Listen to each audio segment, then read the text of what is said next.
So what makes us happy according to science? Well, Harvard has been studying people for over 80 years to find out what really keeps us happy and healthy. So I'll dive into the results of this research in this video. And trust me, the results might surprise you. Hey friends, welcome to the channel. If you're new here, I'm Fern, an engineer who fell in love with helping busy people manage stress and find happiness. If that's something you're interested in, hit that subscribe button and join our journey. Today, we're going to explore what happiness actually means, the paradox of happiness, how you can become happier, and why it is worth striving for it, all backed by science. So let's do it. We all have our own ideas about what happiness means, but let's break it down. The Oxford English Dictionary defines happiness as a state of feeling pleasure. But that's where it gets tricky because happiness and pleasure are not quite the same thing. According to positive psychology, happiness is a more lasting state of contentment and satisfaction, while pleasure is more about immediate sensory joys, like enjoying a delicious meal or a massage or getting a compliment or, having sex. Of course, pleasure can contribute to happiness and vice versa, but they don't always go hand in hand. You can feel happiness without pleasure and you can experience pleasure without happiness, because sometimes the things that bring us pleasure might even lead to guilt instead of happiness. And scientists prefer to talk about happiness as well-being, and they break it down into two types.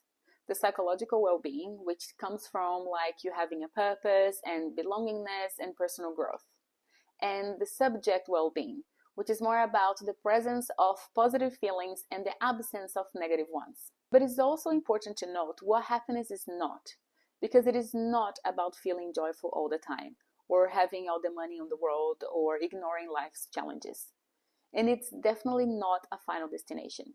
So to sum it up, scientists see happiness as a mix of how satisfied you are in life and how good you feel on a daily basis. And the best part is, it is a skill, which means it is something that we can learn. So we have the power to control how happy we are in life. Now, here's a crazy thing.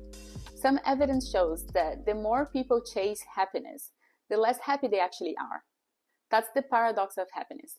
When you try to grab it directly, it tends to slip through your fingers. For example, some people work really hard to become millionaires, thinking that they'll finally be happy with their families once they hit it big. But in the process, they might get stressed and they might miss on precious moments with their loved ones, like birthdays and special dates. So they are chasing happiness, but it's actually making them less happy. This doesn't mean that you shouldn't work hard to achieve your goals, but it means that happiness is not waiting for you at the finish line. You have to find it in the present moment. So the answer is to pursue happiness indirectly. Scientists from Harvard started tracking the lives of 724 men way back in 1938 to figure out what leads to happy and healthy lives. And they followed two groups. One group was made up of Harvard students, and the other group was from the poorest neighborhoods. So as the teenagers grew into adults, factory workers, lawyers, bricklayers, doctors, the scientists interviewed them, collected their blood, their medical records, scanned their brains, and even recorded their conversations with their wives. And later on, they also expanded the study to include women and ended up following over 2,000 people over the years. So what they found after more than 75 years of study is that the main factor that leads people to happiness is relationships. Yep, it turns out that good social connections keep us healthier and happier. People who are more connected to family, friends, or community are happier, physically healthier, and live longer than those who are less connected. And that is not about the number of relationships. It is about the quality of them. It also doesn't have to be a romantic relationship. It could be any relationship where you can be yourself and you can trust the other person. And even those everyday interactions like quick chats at the supermarket, they matter too. But why relationships keep us healthier and happier? The director of the study, Dr. Robert Waldinger, says it's because they help us manage stress. It is because we can vent with those people that we trust. We laugh and we have fun with them, and we just live in the moment instead of getting stuck in our own heads, which means it regulates our nervous system.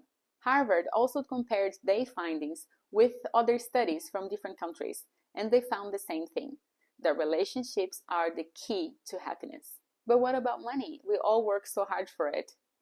Well, they found that money is important for happiness, but only up to a certain point, enough to provide needs like shelter, food, and safety. But once you are making more than a certain point, it actually doesn't make you happier.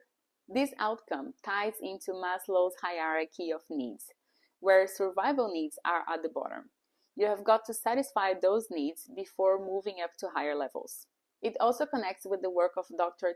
Ben-Shahar, the SPIRE model of happiness, which is about cultivating 5 elements: spiritual, physical, intellectual, relational, and emotional well-being.